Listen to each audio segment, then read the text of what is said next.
Le finanze pubbliche sono state completamente risanate, lo ha affermato il Presidente del Consiglio Prodi intervenendo a una tavola rotonda organizzata dall'autorevole The Economist. Donato Placido. In un anno di governo le finanze pubbliche sono state completamente risanate. Siamo passati dalla polmonite alla salute. Romano Prodi ha lasciato da parte la consueta cautela e ha parlato con ottimismo dell'economia italiana. Il sostegno alle sue dichiarazioni è arrivato dall'Unione Europea, che ha promosso i conti pubblici.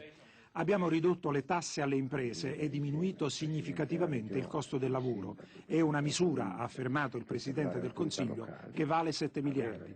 Ci saranno risorse in eccesso che speriamo, ha detto Prodi, vengano utilizzate in ricerca e sviluppo.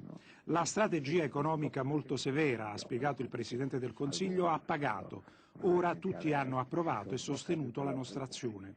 Il capo del governo ha parlato anche del caso Telecom.